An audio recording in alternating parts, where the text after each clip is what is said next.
పాకిస్తాన్ టెర్రరిస్టులను ఎగదోస్తూనే ఉందన్న రహస్యం బయటపడుతోంది. కుక్కతోక వంకర అన్నట్టుగా తన బుద్ధిని మార్చుకోవడం లేదని తెలుస్తోంది. ఆపరేషన్ సింధూర్లో చావు దెబ్బతిన్న పాక్ తన బుద్ధిని పోనించుకోవటం లేదు. మళ్లీ చొరబాటుదారులను ప్రయత్నిస్తూనే ఉందన్న సమాచారం అందుతోంది.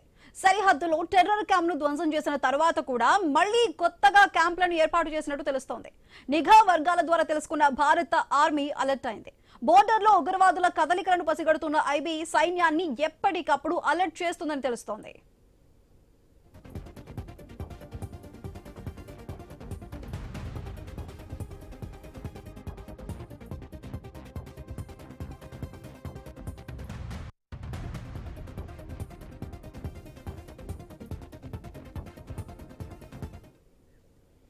ఉగ్ర కదలికలకు బలం చేకూర్చే విధంగా భారత army chief general Upendra Dwivedi hot comments ఇప్పుడు సంచలనం రేపుతోంది. ఆపరేషన్ సింధూర్ తో చావు దెబ్బతిన్న పాక్ బుద్ధి మారలేదని ఆగ్రహం వ్యక్తం చేశారు. ఆపరేషన్ ఇంకా కొనసాగుతుందన్న ద్వివేది తోక ఆడిస్తే కత్తిరించేందుకు రెడీగా ఉన్నామంటూ నిప్పులు చెరిగారు. 2025 మేలో టెర్రర్ క్యాంపులను ధ్వంసం చేసిన మరో 8 క్యాంపులు చురుకుగా ఉన్నాయని తెలుస్తోంది. వాటిపై స్పందించిన ద్వివేది కొత్త క్యాంపుల కదలికలను గమనిస్తున్నామని చెప్పుకొచ్చారు. పాక్ రెచ్చగొడితే మళ్లీ గుణపాఠం తప్పదని హెచ్చరికలను పంపారు.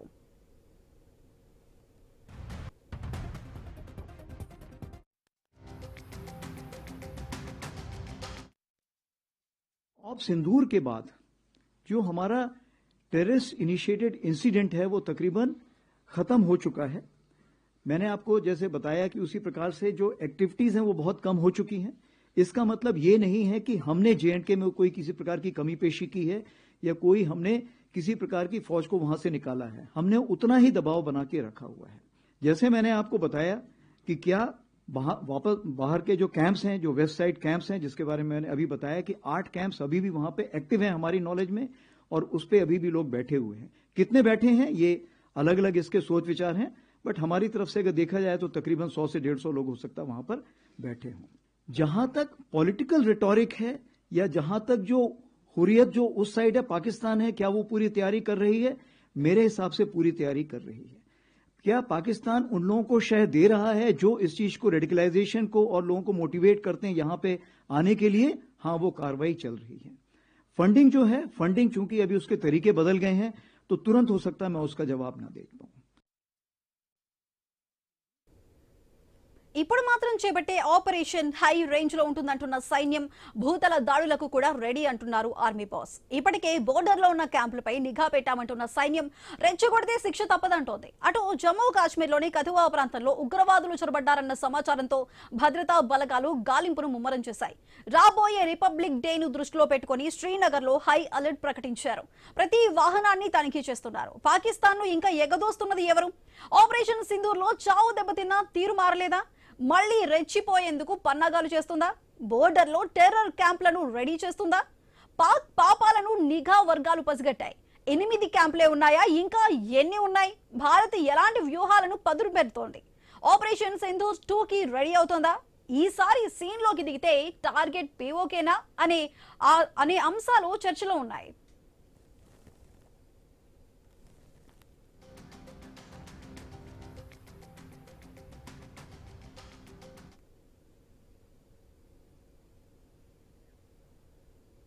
నిన్న మాట్లాడుతూ ఉపేంద్ర ద్వివేది చేసిన వ్యాఖ్యలకి సంబంధించి మనతో ఇప్పుడు మాట్లాడడానికి వివి రావు రిటైర్డ్ ఆర్మీ కల్నల్ గారు అందుబాటులో ఉన్నారు. అదేవిధంగా విశ్లేషకులు మురళీ మనోహర్ గారు కూడా అందుబాటులో ఉన్నారు. నమస్కారం మురళీ గారు. నమస్తే అండి. నమస్కారం రావు గారు. నమస్కారం. రావు గారు, ఇప్పుడు నిన్న ఉపేంద్ర ద్వివేది గారు చేసిన ఈ వ్యాఖ్యల్ని చూస్తుంటే నిజంగానే అక్కడ బోర్డర్ లో 8 క్యాంపులు ఉన్నాయంటున్నారు. అదే విధంగా లోపలికి కూడా జమ్మూ కాశ్మీర్ లోపలికి కూడా ఉగ్రమూకలు చొరబడ్డాయని కూడా చెప్తున్నారు. ఈ వ్యాఖ్యలకి సంబంధించి ఎటువంటి చర్యలు ఉండబోతున్నాయి? అసలు ఈ వ్యాఖ్యలను ఎలా చూడాలంటారు? ప్రస్తుతానికి ఆపరేషన్ సింధూర్ మేలో ఏదైతే మొదలైందో 10వ తారీఖుని కేవలం విరామం కల్పించేది తప్పితే గానీ ఇంకా ఆపరేషన్ కంటిన్యూ అవుతుంది. అయితే నిన్న లాస్ట్ 3-4 డేస్ గా పాకిస్తాన్ చాలా వరకు డ్రోన్స్ ను వాడుతోంది సర్వేలెన్స్ కోసం. మన యాంబుష్లు ఎక్కడున్నాయి, మన పొజిషన్స్ ఎక్కడున్నాయి, ఇన్ఫిల్ట్రేషన్ ఎక్కడ చేయొచ్చు అన్నట్టుగా మనం భావిస్తున్నాం. ఆ విధంగా జమ్మూ నుంచి పూంచ్ వరకు ఇవి విపరీతంగా సర్వేలెన్స్ చేస్తుంది డ్రోన్ ద్వారా. వాటిని ఉపయోగించి ఇన్ఫిల్ట్రేషన్ కూడా జరిగినట్టు అనుమానం వస్తుంది. ఎందుకంటే కట్వాలో కొన్ని ఇండికేటర్స్ కనిపించాయి. వాటిని ఫాలో అప్ అవ్వాలని చూస్తున్నారు.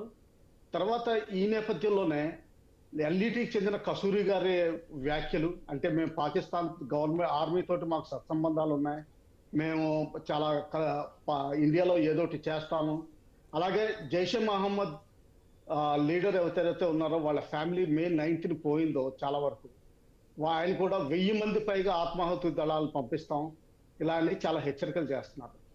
అలాగే అంతకుముందు కొన్ని నెలల క్రితం Pakistan chief of army staff and chief of defence forces ఆయన ఒక వ్యాఖ్యలు చేశారు, మీకు ఈసారి తూర్పు నుంచి ఎక్కువ అటాక్స్ వస్తాయని. ఆ విధంగానే ఎల్ఈటీ జేఎం క్యాడర్స్ కొంతమంది బంగ్లాదేశ్ చేరుకున్నట్టు, అక్కడ కొంత ట్రైనింగ్ క్యాంపులు ఆర్గనైజ్ చేయాలని చూస్తున్నట్టు రిపోర్ట్స్ వస్తున్నాయి. దీంతో బంగ్లాదేశ్ ఒక ఫెసిలిటేషన్ కల్పించింది, వాళ్ళకి వీసా అక్కర్లేదు, తర్వాత అన్లిమిటెడ్ టైం బంగ్లాదేశ్ లో ఉండొచ్చు. అంటే మీకు ఇమిగ్రేషన్ దగ్గర ఎక్కడ రికార్డ్స్ లో టెర్రరిస్టుల రిపోర్ట్స్ రావు, మూమెంట్స్.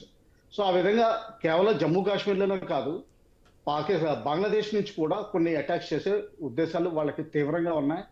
వాళ్ళు వేరువేరు DGISPR కూడా వ్యాఖ్యలు చేశారు, ఆయన యుద్ధం టైం సమయంలో చేసేంటూ వ్యాఖ్యలు చేశారు, వాళ్ళ డిఫెన్స్ మినిస్టర్ చేస్తున్నారు.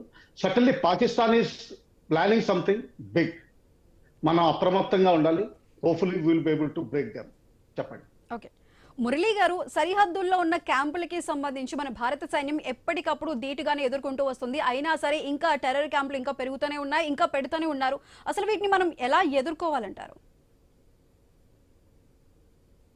పాకిస్తాన్ యొక్క ఆర్థిక స్థితి ఇవి అన్ని మనకు తెలుసు కనుక పాకిస్తాన్ ఎంతగా సిద్ధమైనా కూడా మనకేదో ప్రమాదం ముంచుకొస్తుందని నేను అనుకోవడం లేదు. కాకపోతే పెద్దలు వివి రావు గారు అన్నట్టుగా అప్రమత్తంగా ఉండాల్సిందే.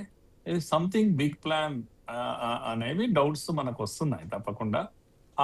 కనుక మనమైతే సిద్ధంగా ఉండాలి. మనము ఆపాము ఆపరేషన్ సింధూర్. ఎందుకు అలా ఆపాము?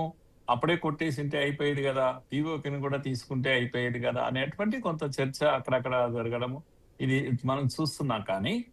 కానీ మనం మర్చిపోకూడదు ఏంటంటే, మనము గత కొంతకాలంగా కంటిన్యూస్ గా మన ఆర్థిక వృద్ధి పట్ల దృష్టి పెట్టినప్పుడు చాలా ఏళ్లుగా మనము 3%, 2% జీడిపితో సతమవుతూ బాధపడ్డ దేశం మనము. ఇప్పుడు వృద్ధి సాధిస్తున్న సమయంలో ఇలాంటి యుద్ధాలను వీటిని పెట్టుకొని మనం రిస్క్ తీసుకోలేము. రిస్క్ అంటే నేను ఫినాన్షియల్ ఇవి కానీ ఆర్థికమైన డెవలప్మెంట్స్ కానీ వాటిని మనం అట్ ది కాస్ట్ ఆఫ్ ఇది మనము యుద్ధంలో నిమగ్నమై ఉండలేము. టార్గెటెడ్ గా యుద్ధం చేస్తాం మనం. వెరీ ఏమంటాం లిమిటెడ్ అటాకింగ్ మాత్రమే చేస్తాం. మనం అనుకున్నది మనం చూస్తాం. 9 స్థావరాలను కొట్టాలనుకున్నాం, కొట్టాం, మా పని పూర్తయింది అని కూడా చెప్పాం Pakistan. That was our intention and we completed it. Continuous గా యుద్ధం చేయాలి, పూర్తిగా మటాస్ చేయాలి, పాకిస్తాన్ భూమి పైన లేకుండా చేయాలి, ఇటువంటి ఇంటెన్షన్ మనకేం లేవు. కనుక ఇప్పుడు మంచి విద్యార్థి పరీక్ష రాసి ర్యాంక్ సాధిస్తాడు అనుకున్న విద్యార్థి ఇంకోడు మొదటిసారితో ఏదో గొడవ పడితే ఆ గొడవే ప్రధానము, ఇంకా జీవితమే దానికోసం అనేటువంటి పద్ధతిలో నీకు ధైర్యం లేదా అది లేదా అని వాడిని అంటే పరీక్షలు వదులుకొని చదువు వదులుకొని వీడు కూడా వాడితో గొడవ పడాలి. రోగ్ స్టూడెంట్స్ తోటి మెరిట్ స్టూడెంట్ ఎప్పుడు కూడా గొడవ పడద్దు. కనుక తన పనులు తాను చేయాలి, తన పరీక్షలు తాను రాయాలి. అలాంటి పని మనం చేస్తున్నాం. దీన్ని స్పష్టంగా అర్థం చేసుకోవాలి. కనుక ఊరికే ఎవరి అభిప్రాయాలు వాళ్ళు చెప్పడము, అయ్యో ఇంత పని అయిపోయిందా, మనము మోడీ ఏం చేయలేకపోయాడా, గతంలో అంటే చేయలేదు, ఇప్పుడు ఇలాంటి చర్చ కాదు ఇప్పుడు కావాల్సింది. సరే ఏదైనా చేస్తుంది ఇప్పుడు పాకిస్తాన్, చేస్తే అడ్డుకోవాలి అంతే, మనకు ధైర్యం ఉంది. అందుకే ద్వివేది గారు నిన్న చెప్పినటువంటి విషయం ఏంటంటే ఆపరేషన్ సింధూర్ ఆపరేషన్ లోనే ఉంది ఇంకా, కనుక ఇంకా పూర్తి కాలేదు అనేటువంటి ఒక భరోసా దేశానికి ఇచ్చాడు. ప్రిపరేషన్ కూడా మనం తక్కువ లేదు. పూంచ్ వారు అన్నారు కదా, రాజౌరి, సాంబా లాంటి ప్లేసెస్ లో, అంటే LOC దగ్గర ఏదైనా గొడవ చేస్తే పర్వాలేదేమో, కానీ ఇంటర్నేషనల్ బార్డర్స్ దగ్గర కూడా పాకిస్తాన్ డ్రోన్స్ పంపించి ఏదో పిచ్చి పిచ్చి ప్రయోగాలన్నీ చేస్తూ ఉన్నప్పుడు మనం ఖచ్చితంగా అలర్ట్ గా ఉండాలి. ఆ ప్రయత్నంలోనే మనం ఉన్నాము. ఎందుకు ఇదంతా చేస్తుంది పాకిస్తాన్? ఒకటి, అమెరికాను సంతోష పెట్టాలి, ఎందుకంటే IMF నుంచి కానీ వరల్డ్ బ్యాంక్ నుంచి కానీ ఇప్పటికీ వాళ్ళు బ్రతికి ఉండాలి, కాస్తంత భోజనం చేయాలి అంటే పాకిస్తాన్ దయ అవసరము, పాకిస్తాన్ డబ్బులు కూడా ఇప్పిస్తుంది, ఇప్పటికీ లోన్ దొరుకుతుంది. రెండవది టర్కీ, ఇస్లామిక్ కంట్రీ, భూకంపం వచ్చినప్పుడు వాళ్ళతో దగ్గరుండి మనము ఎంత సహాయం చేసినా అక్కడ ప్రజలు ఇప్పటికీ మన ఆర్మీని తలుచుకుంటారు. భూకంపంలో ఆపదలో ఉన్నప్పుడు ఆదుకున్న దేశం అనేది, అయినా ఆ కృతజ్ఞత లేదు. మొత్తం అన్నట్టు ఆపరేషన్ సింధూర్ అప్పుడు వాళ్ళకు మిసైల్స్ కానీ లేకపోతే ఇవి కానీ డ్రోన్స్ కానీ సప్లై చేసిన దేశమే టర్కీ. అనేకమైనటువంటి మిసైల్స్ దొరికాయి. తర్వాత ఈవెన్ చైనా మేడ్ ఇవి కూడా దొరికాయి, పిఎల్ అది చెప్పేసి 15 అని చెప్పేసి మిసైల్స్ మనకు దొరికాయి. తర్వాత ఆపరేషన్ సింధూర్ తర్వాత ఇవన్నీ మనం వెతికి పట్టుకున్నాము. వీటి ప్రదర్శన కూడా పెట్టాం కదా. కనుక చైనా, టర్కీ ఇన్ని దేశాలు ఆయుధాలు ఇవ్వంగా కూడా ఏమీ చేయలేకపోయింది పాకిస్తాన్. అసలు గమ్మత్ ఏంటంటే వెపన్స్, మిసైల్స్ చైనా పంపిన, టర్కీ పంపిన డ్రోన్స్ కూడా ఇంటాక్ట్ గా దొరికాయి మనకు. అంటే ఇప్పుడు యుద్ధంలో పగిలిపోయి పేలిపోయి ముక్కలు కాదు దొరికింది, ఒరిజినల్ గా దొరికాయి. అంటే ఆపరేషన్స్ చేయలేకపోయారు వీళ్ళకి ఆ నాలెడ్జ్ లేదు, వాటిని ఆపరేట్ చేసేంత నాలెడ్జ్ కూడా పాకిస్తాన్ కు లేదు. కనుక ఇవన్నీ విషయాలు మన కళ్ళ ముందు ఉన్నటువంటి విషయాలు, ఇవన్నీ పబ్లిక్ ప్రదర్శనకు కూడా పెట్టినటువంటి విషయాలు. కనుక ఇప్పటికిప్పుడు డ్రోన్స్ పంపిస్తే ఆందోళన చెందాల్సింది కాదు. కానీ మనము ఈ డ్రోన్స్ యొక్క ఇది ఎంత, దాని రేంజ్ ఎంత, మనము ఎంతగా మనము వాటిని కౌంటర్ చేయగలుగుతాము, ఈ విషయంలో మనము అప్రమత్తంగా ఉండడం మాత్రం తప్పనిసరి అవసరం అని నేను అనుకుంటున్నాను. ఓకే అండి. రావు గారు, ఇప్పుడు రాబోతున్న రిపబ్లిక్ డేని టార్గెట్ చేసుకొని దేశంలో ఉగ్ర మూకలు ఇంకొంచెం స్పీడప్ అయ్యాయి అనుకోవచ్చు. నిజంగానే ఇప్పుడు పాకిస్తాన్ అంటున్నట్టు దుందుడుకు చర్యలకి ఏమైనా పాల్పడే అవకాశం ఉందంటారా? రిపబ్లిక్ డే అన్నది మనకి నిజంగా ఇంపార్టెంట్ డే, కానీ పాకిస్తాన్కి మాత్రం ఏ డే ఇంపార్టెంట్ కాదు. ఎస్, మీడియా పబ్లిసిటీ ఎక్కువ దొరుకుతుంది రిపబ్లిక్ డేకి కొన్ని రోజులు ముందర, తర్వాత ఏదో దేశాన్ని అటాక్ చేసినట్టు ఫీలింగ్ వస్తుంది. రిపబ్లిక్ డే కాబట్టి సార్వభౌమత్వాన్ని వాళ్ళకి ఛాలెంజ్ చేసినట్టు వస్తుంది. కానీ వాళ్ళకి డేస్ ఇంపార్టెంట్ కాదు, ఏ టైంలో ఎప్పుడైనా చేయగలుగుతారు. సెకండ్ థింగ్ ఏంటంటే బంగ్లాదేశ్లో మిడ్ ఫిబ్రవరిలో ఎలక్షన్స్ ఉన్నాయి. ఈ రోజు మన అనాలిసిస్ ప్రకారం ఒకటే పార్టీ, మేజర్ పార్టీ ఉంది, బిఎన్పి. దాని లీడర్ అతికుర్ రహమాన్, ఎవరైతే కొంచెం యాంటీ ఇండియా ఉన్నారో ఆయన ఎన్నికయ్యే అవకాశాలు ఉన్నాయి. ఆయనతో పాటు ఫండమెంటలిస్ట్ ఫోర్సెస్ కూడా కోయిలేషన్ ఏర్పాటయ్యారు. 10 రోజులకి 15 రోజుల్లోనూ పాకిస్తాన్ తన ఐఎస్ఎస్ఎల్ ఏదైతే ఉందో బంగ్లాదేశ్లో, దాని ద్వారా ఒక అగ్రిమెంట్ ఫైనలైజ్ చేయాలనుకుంటుంది. అదేంటంటే సౌదీ అరేబియా తోటి చేసినట్టు మ్యూచువల్ డిఫెన్స్ అగ్రిమెంట్. అంటే పాకిస్తాన్ మీద అటాక్ అయినా, బంగ్లాదేశ్ మీద అటాక్ అయినా, ఇరు దేశాల మీద అటాక్ చేసినట్టు లెక్క పెట్టడానికి. ఇది బంగ్లాదేశ్ మొత్తం ఇండియాకి కవర్ చేసి ఉంటుంది, పాకిస్తాన్కి ఓన్లీ ఎనిమీ ఇండియా. అంటే ఏంటంటే basically pact, anti India pact. ఇది ఫైనలైజ్ అయిన తర్వాత ఒక్కసారిగా పాకిస్తాన్కి శక్తి చేకూరినట్టు అవుతుంది. ఎందుకంటే వాళ్ళు చైనాని బ్యాలెన్స్ చేయగలుగుతున్నారు, 80% మిలిటరీ ఎక్విప్మెంట్ తీసుకోగలుగుతున్నారు, J-17 ఎక్స్పోర్ట్ చేయడానికి సీకేడీ కిట్స్ తీసుకొచ్చి అమ్ముకోగలుగుతున్నారు, తర్వాత అమెరికాని బ్యాలెన్స్ చేయగలుగుతున్నారు, సౌదీ అరేబియాని బ్యాలెన్స్ చేయగలుగుతున్నారు, యుఏఈకి వార్నింగ్ ఇచ్చారు. ఏ దేశం అయితే ఇండియాకి సపోర్ట్ ఇస్తుందో వాళ్ళ అప్పులు తీర్చమని. యుఏఈ $2 బిలియన్ వాళ్ళ ఫౌజీ ఫౌండేషన్ లో ఇన్వెస్ట్మెంట్ ఉంది. అంటే ఏంటంటే బేసిక్లీ మీకు ఏమి తిరిగి ఇవ్వమని వాళ్ళకి వార్నింగ్ ఇస్తున్నారు. ఆ విధంగా ఏంటంటే పాకిస్తాన్ చాలా బలపడుతుంది, there no doubt about it. Islamic దేశాలకి లీడర్ కింద అవ్వాలని చూస్తుంది కొంతవరకు టర్కీ సహాయంతో, కానీ అయ్యే పరిస్థితి లేదు. కానీ ఇవన్నీ దృష్టిలో పెట్టుకుని మన ఇండియా మీద ఏదోటి దుశ్చర్య ఏదీ లేకపోయినా కానీ ఇండస్ వాటర్ ట్రీటీ అన్నది ఏప్రిల్ తర్వాత చాలా సీరియస్ కండిషన్కి అందుకుంటుంది. ఎందుకంటే సింధు ప్రాంతంలో వాటర్ తాగడానికి కూడా దొరకపోవచ్చు. అలాగే పాకిస్తాన్ పంజాబ్లో ఇరిగేషన్కి నీళ్లు దొరకవు. దానివల్ల ఏంటంటే పాకిస్తాన్ పంజాబ్లో మొత్తం గవర్నమెంట్ వీళ్ళంతా అఫీషియల్స్, ఆర్మీ ఇదంతా పంజాబీ డామినేటెడ్. వాళ్ళకి ఎప్పుడైతే ఇరకాటంలో పడ్డారో వాళ్ళు తీవ్రంగా స్పందించాలని చూస్తారు. ఇప్పటికే స్పందిస్తున్నారు, మన డ్యాములు కట్టడాన్ని అపోజ్ చేస్తున్నారు, వరల్డ్ బ్యాంక్ వెళ్ళారు, ఇంటర్నేషనల్ కోర్ట్ ఆఫ్ జస్టిస్కి వెళ్తున్నారు, యునైటెడ్ నేషన్స్ లో రేజ్ చేస్తున్నారు. కానీ అది సీరియస్ ఇంపాక్ట్ ఏప్రిల్ తర్వాత సడన్లీ కనిపిస్తుంది. అంటే ఏంటంటే రానున్న రోజుల్లో పాకిస్తాన్ ఏదోటి తీవ్రమైన దుశ్చర్య చేపట్టే అవకాశాలు 99.9% ఉన్నాయి. అందువల్ల మనం అన్నిటికీ అప్రమత్తంగా ఉండాలి. ఇది నా భావన. చెప్పండి. ఓకే. మురళీ గారు, ప్రతిసారి అక్కడ పాకిస్తాన్ కవ్వింపు చర్యలు మొదలుపెట్టిన చెప్పండి. ప్రతిసారి భారత్ దాన్ని ధీటుగా ఎదుర్కొంటూనే ఉంది. ఎదుర్కొన్న ప్రతిసారి కూడా టార్గెట్ పీఓకేనే అనే మాట అయితే ప్రతిసారి వస్తుంది. నిజంగానే ఈసారి కనుక దుందుడుకు చర్యలు ఏమైనా ఉన్నట్లయితే ఈసారి నిజంగానే టార్గెట్ పీఓకే అయ్యే అవకాశం ఉందంటారా అసలు? చాలా వరకు ఉందండి. ఎందుకంటే ఇప్పుడు చెప్పండి ప్లీజ్. మురళీ గారు చెప్పండి. నేను అది పెద్ద ఇష్యూ కాదు. పిఓకేను మనం ఎందుకంటే లీగల్ గా కూడా మన రైట్ అది. పిఓకే పార్ట్ ఆఫ్ ఇండియా కనుక మన రైట్ అది. బహుశా ఉంటుంది కూడా, ఆ అవకాశం కూడా ఉంటుంది. ఎందుకంటే ఒకసారి యుద్ధం అంటూ మొదలయ్యాక ఇప్పుడే కాదు కదా, ఇలాంటి సహాయం ఎన్ని దేశాల నుంచి తీసుకున్నా కూడా పాకిస్తాన్ కు నేను అనుకుంటా బహుశా ఒక లెఫ్టినెంట్ జనరల్ వారి పేరు నేను మర్చిపోయాను, వారు అన్నారు కూడా ఆ మాట. మనం ఎదుర్కోగలము, మనకు ఆ సత్తా ఉంది, మనము తప్పకుండా కనుక ఈ పాకిస్తాన్ ఇప్పుడు ఒకవేళ దుశ్చర్యలకు పాల్పడితే ఏమవుతుంది అని. ఏమీ కాదు, మళ్ళా దెబ్బతింటుంది, మళ్ళా దెబ్బతింటుంది. కనుక మనం PoK lieutenant general Manoj Katiyar మొన్న ఈ మధ్య ట్విట్టర్ లో పెట్టారు ఈ విషయాన్ని. ఏది ఇంకొక 60 ఏళ్ల వరకు కూడా పాకిస్తాన్ మనల్ని డామినేట్ చేయలేదు ఆర్మీ పరంగా అని. కనుక మీరు అన్నది కరెక్ట్. పిఓకేని మనం తెచ్చుకునే అవకాశం ఉంది. ఈ మధ్య రాజ్నాథ్ సింగ్ గారు పిఓకేనే కాదు, ఈవెన్ నేను అనుకుంటా పంజాబ్ సింధు గురించి మాట్లాడారు ఆ విధంగా. కనుక మనకు ఇది ఇష్యూ కాదు, కాకపోతే మన టార్గెట్ అది కూడా కాదు. ఇప్పటికి కూడా వాళ్ళ దేశంలో ఎన్నో ఉద్యమాలు ఉన్నాయి. బలూచిస్తాన్ ను మనం కాస్తంత కొంత హెల్పింగ్ హ్యాండ్ అందించిన పాకిస్తాన్ డిస్టర్బ్ అయిపోతుంది. పెద్దలు రావు గారు చెప్పినట్టుగా ఇండస్ వాటర్ ట్రీటీ ఏదైతే ఉందో అది సమ్మర్ రాబోతుంది, చాలా కష్టాల్లో పడతారు. మామూలుగా ఉండదు వాళ్ళకి. ఇప్పుడు మంచినీళ్ళ కానుంచి వాళ్ళు అన్నారు అగ్రికల్చర్, పంజాబ్ డిస్టర్బ్ అయితే దేశం డిస్టర్బ్ అయినట్టు, పాకిస్తాన్ అంతా డిస్టర్బ్ అయినట్టు. వాళ్ళ ఆర్మీ అంతా కూడా అక్కడే ఉంది.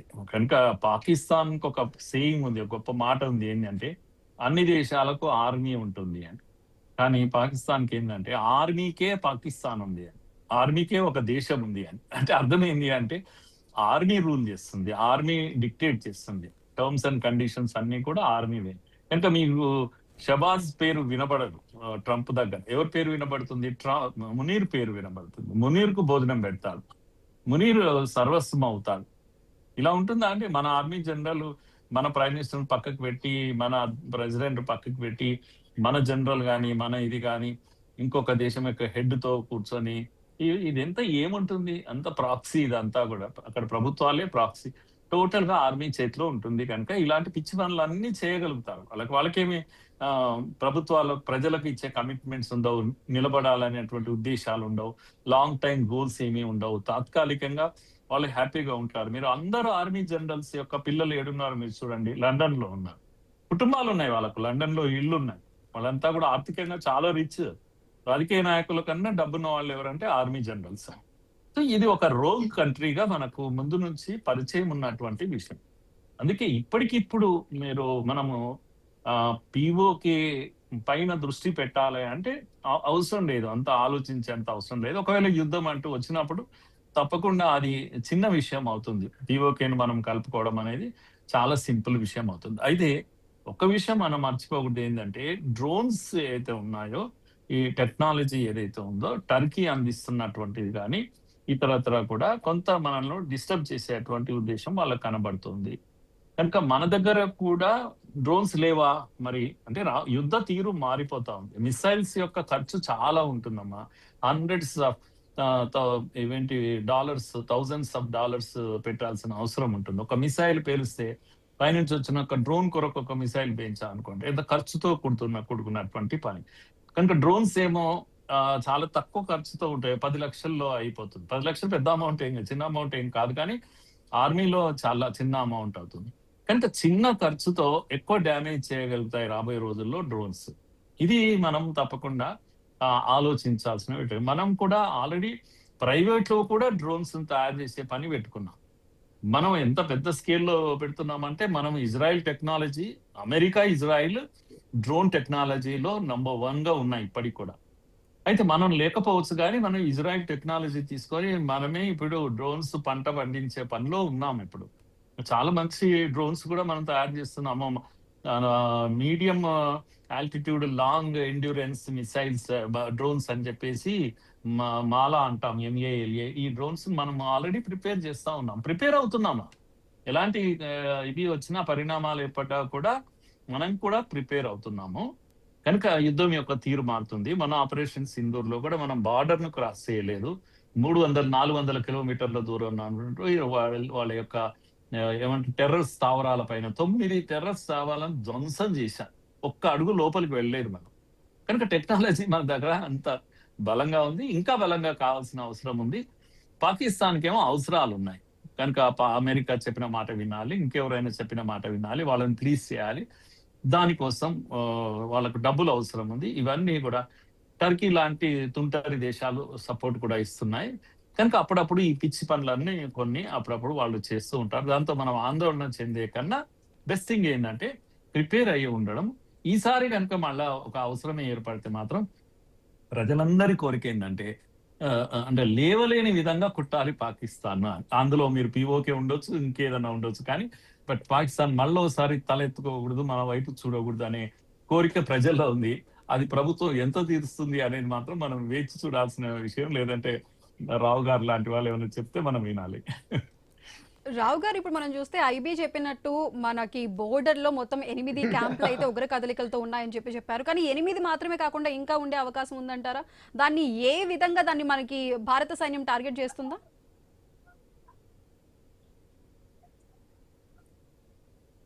రావు గారు వినిపిస్తుంది? ఈ క్యాంపులు నా ఉద్దేశంలో ఏంటంటే అది కొంచెం సివిలియన్ పరిభాష వాడారు. మా మిలిటరీ వినిపిస్తుందండి, నా మాటలు వినిపిస్తున్నాయి.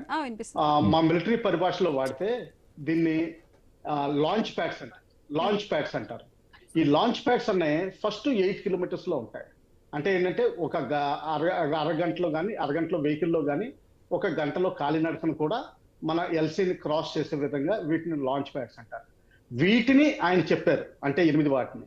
ఇంకా డెప్త్ లో అంటే బహుశా మాన్షరా, తర్వాత ఇంకా ఖైబర్ పఖ్తూన్వా, ఇటువంటి ఏరియాస్ లో చాలా పెద్ద క్యాంపులు ఉంటాయి.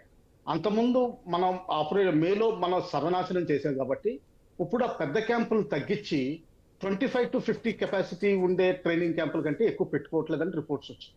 సో దీనికంటే కూడా ఎక్కువ క్యాంపులు ఉండి ఉంటాయి. ఎందుకంటే వాళ్ళకి మేజర్ ట్రైన్డ్ పీపుల్ 8 into 20 ఉంటే, అంటే దాదాపు 360 మంది ఉంటే, దాదాపు ఇంకొక 400 మంది పైప్ లైన్ లో ఒక 3-4 క్యాంపుల్లో కనీసం పెద్ద క్యాంపుల్లో ఉంటుంటారు.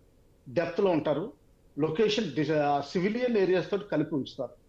ఎస్పెషల్లీ మన వెటనరీ హాస్పిటల్స్, ఎందుకంటే మన దేశంలోనూ పాకిస్తాన్లో కూడా వెటనరీ హాస్పిటల్స్ అంటే ఎందుకో చిన్న చూపు ఉంటుంది. బ్లాక్ డెవలప్మెంట్ ఏరియాస్ లో వెటనరీ హాస్పిటల్స్ అన్ని ట్రైనింగ్ క్యాంప్స్ కింద మార్చారు. అలాగే మద్రసాలు మారుస్తారు. మాస్క్ల దగ్గర ఉన్న సెలబ్రేషన్ గ్రౌండ్స్, ఓపెన్ ఏరియాస్ ఇవన్నీ కూడా ట్రైనింగ్ క్యాంప్స్ కింద మారుస్తారు. వాళ్ళ ఆల్రెడీ JEM లీడర్ ఒక క్యాంప్ లో అడ్రస్ చేస్తా 1000 మంది పైగా ప్రపంచమే ఆశ్చర్యపోయే విధంగా పంపిస్తాను అని చెప్తున్నాడు. 1000 కాకపోవచ్చు కానీ సటలీ 25% అంటే 250 వరకు అండర్ ట్రైనింగ్ ఉన్నట్టు మనం అనుకోవచ్చు. వాళ్ళ బేసిక్ క్యాంప్ అయిపోయింది, అంటే ఖాస్. దీని తర్వాత బేసిక్ క్యాంప్ అయిపోయింది. అడ్వాన్స్ క్యాంప్ కి ఇంకా మళ్ళీ వాళ్ళు వెళ్తున్నారు. దీని తర్వాత మళ్ళీ ఇంకో 2-3 క్యాంపులు పెడతారు. అంటే దాదాపు 5 క్యాంపులు అయిన తర్వాత కానీ ఇండియాలో ఇండక్షన్ చేయరు అంటే సీరియస్ గా. సో ఆ క్యాంపులకి అన్నిటికీ వేరియస్ ప్లేసెస్ లో ట్రైనింగ్ అవుతుంది, అన్ని ఒక చోట అవ్వవు. సో 8 క్యాంపులు మన చీఫ్ అన్నవి ఏంటంటే POKలో కోట్లీ, నౌషారా, ముజఫరాబాద్, తర్వాత కార్గిల్ ఆపోజిట్ లో స్కడ్డు వరకు ఉన్న ఏరియా గురించి మాట్లాడు. దీనికంటే ఎక్కువ క్యాంపులు ఉంటాయి తప్పనిసరిగా. చెప్పండి రావు గారు, ఇంకా ఆపరేషన్ అయితే ఇంకా కొనసాగుతూనే ఉంది అంటూ కూడా నిన్న చెప్పిన ద్వివేది గారి మాటలను బట్టి మొత్తం ప్రిపేర్ గానే ఉన్నామని అనుకోవచ్చు. అన్ని విధాలా మనకు ఒకవేళ ఏమైనా పాకిస్తాన్ కవ్వింపు చర్యలకు పాల్పడితే దాన్ని ధీటుగా ఎదుర్కోవడానికి పూర్తి ప్రిపేర్ గానే ఉన్నాం అనుకోవచ్చా? ఎగ్జాక్ట్లీ అండి. మనకి క్రిందటి 2 వారాల్లో కొత్తగా రిపోర్ట్స్ వచ్చినాయి. 20 వరకు భైరవ్ బెటాలియన్స్ రేట్ చేసేవాళ్ళు. బేసికలీ కాన్సెప్ట్ ప్రిలిమినరీగా ముందర కూడా ఉండేది. బ్రిగేడెడ్ ఘాతక్ ప్లటూన్స్ అని ఇన్ఫెంట్రీ బెటాలియన్ లో బెస్ట్ 40 తీసుకుని వాళ్ళ ఒక ప్లటూన్ కింద తీసుకుని వాళ్ళకి అడిషనల్ ఎక్విప్మెంట్ ట్రైనింగ్ ఇచ్చి ఇటువంటి వాటిని బ్రిగేడ్ లో గ్రూపింగ్ చేయడం, తర్వాత డివిజన్ లో గ్రూపింగ్ చేయడం చేసి కొత్తగా భైరవ్ బెటాలియన్స్ రేజ్ చేశారు. అందులో లోకల్ వాళ్ళని, ఎందుకంటే రాజస్థాన్ భాష వచ్చిన వాళ్ళని, లోకల్ డెజర్ట్ ఏరియా తెలిసిన వాళ్ళని, అలాగే జమ్మూ కాశ్మీర్లో పూంచ్ రజౌరి యూత్ని తీసుకుని ఆ లోకల్ లాంగ్వేజ్, వాళ్ళ భాష, తర్వాత కమ్యూనికేషన్ స్కిల్స్ ఉన్న వాళ్ళని తీసుకుని లోకల్గా వీళ్ళు 10 కిలోమీటర్ల వరకు ఆపరేట్ చేయగలుగుతారు ఎఫెక్టివ్గా. అంటే ఏంటంటే ఈ 8 క్యాంప్స్ ఈ భైరవ్ బెటాలియన్సే నాశనం చేసి రాగలవు పాకిస్తాన్లోకి జరపడి. అది నా అభిప్రాయం, నా అసెస్మెంట్. దాని ఇంకా యాక్చువల్గా ఏం జరుగుతుంది, డ్రోన్స్ వాడతామా, లేకపోతే మిసైల్స్ వాడతామా, లేకపోతే హెవీ ఆర్టిలరీ వాడతామా, భైరవ్ బెటాలియన్స్ వాడతామా, మనకి ఆప్షన్స్ చాలా ఉన్నాయి. కానీ నాకేమనిపిస్తుందంటే ఏ మాత్రం ఇంకొంచెం హెచ్చరికలు వచ్చినా కానీ వీటిని వెంటనే మన ఆపరేషన్ సింధూర్ మళ్ళా కంటిన్యూ చేసి ఈ భైరవ్ బెటాలియన్స్ ని, మనకున్న 6-7 పారా కమాండో బెటాలియన్స్ ని వాడి వాళ్ళని డిస్ట్రాయ్ చేయడం జరుగుతుంది. ఈసారి బోర్డర్ క్రాస్ చేయడం జరుగుతుందని నా అభిప్రాయం. ఓకే మురళీ గారు, మీరు ఇందాక చెప్పినట్టు పాకిస్తాన్ ఒక పక్కన ఫైనాన్షియల్ గా స్ట్రగుల్ అవుతూనే ఉంది, అయినా సరే ఇంకా మన దేశం మీదకి కాలు దువ్వుతూనే కనిపిస్తుంది. దీనికి పాకిస్తాన్ వెనక ఎవరు ఎగదోస్తున్నారు అనుకోవచ్చు? బేసిక్ గా ఇంతకుముందు నేను చెప్పినట్టుగా అమెరికా ఎగదోస్తా ఉంది, చైనా ఎగదోస్తా ఉంది. అందరికీ కూడా జెలసీ ఫ్యాక్టర్ పనిచేస్తుంది మన పైన. అన్నిటికన్నా ప్రధానమైనది ఇప్పుడు వెరీ టెంప్టింగ్ ఏంటి అంటే Turkey $900 million worth drone company factories ను ఇక్కడ పాకిస్తాన్ లో ఏర్పాటు చేసింది. ఇది చాలా టెంప్టేషన్ గా ఉంది. మరి ఇంత డబ్బు టర్కీ అక్కడ పాకిస్తాన్ లో ఏ డబ్బులు లేని పాకిస్తాన్ లో ఎందుకు పెడుతుంది అంటే, ఈ మధ్యన వరల్డ్ బ్యాంక్ లో తెచ్చుకున్న లోన్ కొంత ప్రజలకు అక్కడ ఖర్చు చేసిన ఆర్మీ ఎప్పుడు కూడా వాళ్ళ ప్రిఫరెన్స్ అంతా కూడా ఇదే ఉంటుంది, ఇది ఆర్మీ ఉంటుంది కనుక డ్రోన్ టెక్నాలజీ కొరకు చాలా డబ్బులు ఖర్చు పెట్టింది పాకిస్తాన్. అందుకే దాన్ని ఉపయోగించుకొని టర్కీ ఇప్పుడు దిగింది. ఇది చాలా టెంప్టింగ్ గా ఉంది. వరల్డ్ బ్యాంక్ లో తెచ్చిన డబ్బులు కానీ IMF లో తెచ్చిన డబ్బులు అన్ని కూడా ఈ విధంగా ఖర్చు పెడుతుంది. అందుకే నేను ఇంతకుముందు మాట్లాడింది కూడా బహుశా డ్రోన్ ఎట్లయితే ఇప్పుడు ఉక్రెయిన్ అంత పెద్ద రష్యాను కాస్తంతనన్నా అడ్డుకుంటుంది, ఇబ్బంది పెడుతుంది అంటే డ్రోన్స్ తోనే పెడుతుందమ్మా. తక్కువ ఖర్చుతో ఎక్కువ డ్యామేజ్ చేయగలం, తక్కువ ఖర్చుతో ఎక్కువ బెదిరించగలుగుతాం ఎనిమిని, అవతల ఎనిమిని. కనుక ఎప్పుడు ఏం పడుతుందో తెలియదు. కాస్త 10 లక్షలు ఖర్చు పెట్టి ఒక డ్రోన్ వదిలితే అయిపోయింది, వచ్చేస్తుంది. అది కనపడదు, వినపడదు, ఎక్కడ ఏం వేస్తుందో తెలియదు. ఇప్పుడు మన దగ్గర కూడా చాలా వండర్ఫుల్ డ్రోన్స్ తయారవుతున్నాయి. తక్కువ ఎత్తులో ఎగురుతూ, ఇంతకు ముందు చెప్పిన నేను ఈ మాలా అనేటువంటి దీంట్లో ఈ డ్రోన్స్ ప్రత్యేకత ఏంటంటే ఎత్తు చాలా తక్కువ ఎత్తులో ఎగురుతాయి, రాడార్ కు చిక్కవు, అవతల రాడార్ కు చిక్కవు. అలాంటి డ్రోన్స్ మనం తయారు చేసే పనిలో ఉన్నాం. అసలు మనం ఎంత తయారు చేస్తామంటే రాబోయే 10-20 ఏళ్లలో పాకిస్తాన్ అంటూ యుద్ధం చేస్తే మొత్తం పాకిస్తాన్ ఆకాశాన్ని, గగనతలాన్ని డ్రోన్ తో నింపగలుగుతాం. అంత పెద్ద సంఖ్యలో మనము తయారు చేసుకోగలుగుతాం. ఎందుకంటే మిసైల్స్ ఇవన్నీ ఆల్రెడీ మనం తయారు చేసుకున్నాం. బ్రహ్మోస్ లాంటి సొంత పరిజ్ఞానంతో ఉండే ఇవి తయారు చేసుకున్నాం. S-400 ఇలాంటివి ఇవన్నీ కూడా మన దగ్గర రెడీగా ఉన్నాయి. కానీ ఇజ్రాయెల్ టెక్నాలజీ వాడుతున్నాము, ఫ్రాన్స్ ను వాడుకుంటున్నాము, లేకపోతే రష్యా అయితే మొదటి నుంచి మన అండగా ఉంది. కనుక నేను అనుకుంటున్నాను అంటే ఏమంటాము, సైన్యము చొరపడి చేసే డ్యామేజ్ కన్నా మనం టెక్నాలజీతో ఎక్కువ చేయగలుగుతాము. భవిష్యత్తులో మరింత డ్యామేజ్ అవుతుంది. వారు అన్నట్టుగా సైన్యమే వెళ్లాల్సిన పరిస్థితి వస్తే ఈసారి 71 తర్వాత మనం ఎప్పుడు కూడా వాళ్ళ దగ్గరికి భూభాగంలోకి వాళ్ళ టెరిటరీలోకి వెళ్ళి యుద్ధం చేసింది లేదు పెద్దగా. కనుక ఇప్పుడు కనుక వెళితే మాత్రం పాకిస్తాన్ నిజంగా కూడా కోరి కష్టాలు తెచ్చుకున్నట్టే. వాళ్ళు పాకిస్తాన్ భూమి పైన ఉంటదా ఉండదా, విడిపోతుందా, బలూచిస్తాన్ గా ఇంకో పఖ్తూన్ ఇవి ఉద్యమాలు జరుగుతున్నాయి కనుక ఇవన్నీ జరిగే ప్రమాదం ఉంది, పర్మనెంట్ డ్యామేజ్ జరిగే ప్రమాదం ఉంది. ముఖ్యంగా నీళ్ల సమస్య వచ్చే ఏప్రిల్ మేలో వచ్చేసిన తర్వాత ఇంటర్నల్ ప్రాబ్లమ్స్ చాలా వస్తాయి. దాని కొరకైనా వాళ్ళు యుద్ధం చేస్తారు. ఎందుకంటే ప్రజల్ని ఎంగేజ్ చేయాలి ఆర్మీ కనుక. యుద్ధం ఎందుకు చేస్తారు అంటే ప్రజల్ని ఎంగేజ్ చేయడానికి కూడా చాలా సార్లు వాళ్ళు యుద్ధాలు చేస్తుంటారు. నాకు అనిపిస్తున్నది మనం భయపడేంత స్థితి లేదు. కానీ అమెరికా కోసం, ఇంకెవరికో కోసం, చైనా కోసం పాకిస్తాన్ ఇలాంటి సాహసం చేస్తూ ఉంటుంది. మనం ఒక ఫోర్స్ గా ఎదుగుతున్న సమయంలో Okay. ఇట్లా ఎందుకు అవుతుంది? మనం పాకిస్తాన్ ఎందుకు మనం అమెరికాని ఎందుకు మేనేజ్ చేసుకోలేకపోతున్నాము? మన విదేశీ నీతి ఏమైనా తప్పుందా? ఇలాంటి అనుమానాలు పడాల్సినటువంటి అవసరం లేదు. మనం దిగజారితే సమస్య ఏం లేదు. పాకిస్తాన్ లో మనం కూడా కాళ్ళబేరానికి వెళితే సమస్య లేదు. అలాంటి దేశం కాదు ఇప్పుడు మనం. ఒక ఎదుగుతున్న దేశంగా 7.4 ప్రపంచంలో అంతా ఆర్థికంగా అతలాకుతలం అవుతున్న పరిస్థితుల్లో కూడా మనం స్టడీ గ్రోత్ లో ఉన్నాం కనుక మనం జాగ్రత్తగా ఉండాల్సిన అవసరం ఉంటుంది. ఓకే ఓకే మురళి గారు, థ్యాంక్ యూ సో మచ్ అండి. థ్యాంక్ యూ రావు గారు.